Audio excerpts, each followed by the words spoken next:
everyone, this is Sarah and welcome to my kitchen. On today's session is a homemade bread, and that is Indian roti, which is basically a flat bread, and it's a very easy recipe. And let's go to the ingredients.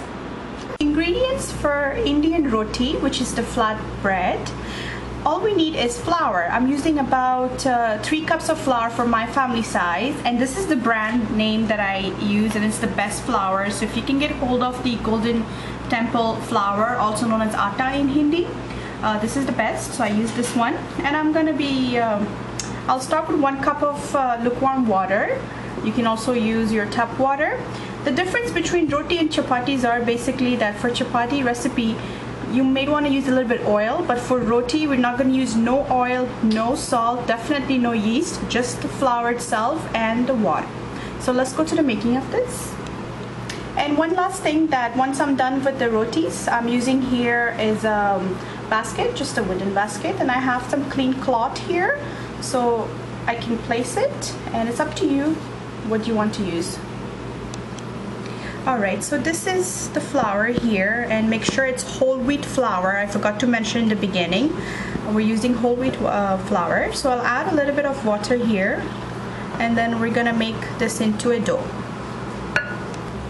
I added 1 cup of water, so I'm going for a second one, so I'll add a little bit of time.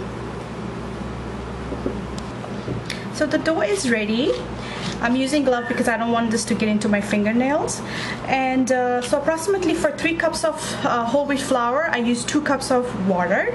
So we're just gonna cover the top and just leave it for 10 minutes, then it's ready to make into rotis. For the making of rotis here, I'm using a flat pan here. You need something, you can buy non-stick if you like.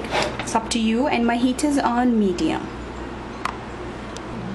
Alright, so what I'm doing here is that I applied some flours to my hands, and I'm taking about small portions of these dough.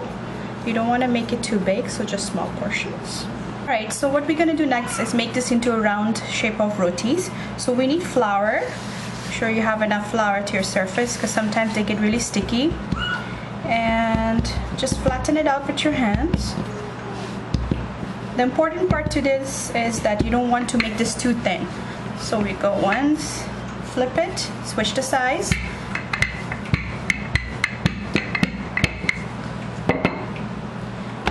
And to me, this should be it.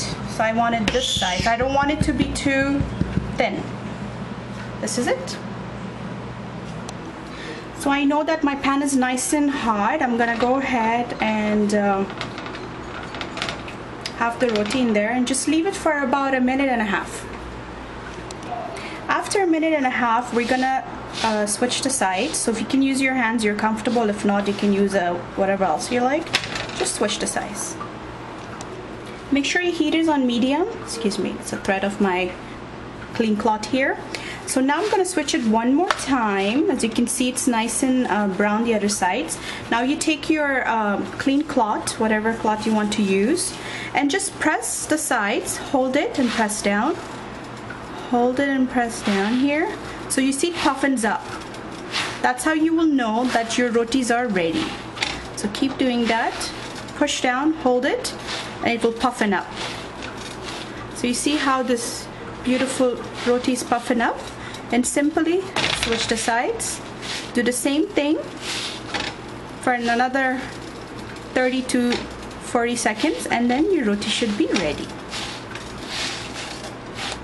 So this roti is ready now. It took me between 2 to 2.5 minutes. Now what I'm gonna do is take this out of the pan and just leave it in this. If you want, you can cover. The remaining ones that I have, I just put it in a plastic container or anything you want to use. Make sure you cover the top, and you can place it in your fridge for a few days and it should be good, and you can still use it. Here is homemade fresh garam rotias, and it's just fresh out of the oven. So they're very soft, and you can see here they cook nicely. What I like is just a little bit of butter or margarine you can use. Just apply a little bit of it. Traditionally, that's what they do. And today I will be serving this with my homemade recipe of the bindi, which is also known as Bamia in Farsi and Bindi in Hindi. But if you're going to shop for this, you may want to look for the name of okra. I will also put a recipe for you guys. I have done this a long time ago, so I'll put a recipe for this as well. I'll put a link for you guys, but this is what I'm going to be serving today. And hopefully you all will get a chance to try this wonderful easy recipe on homemade Indian roti.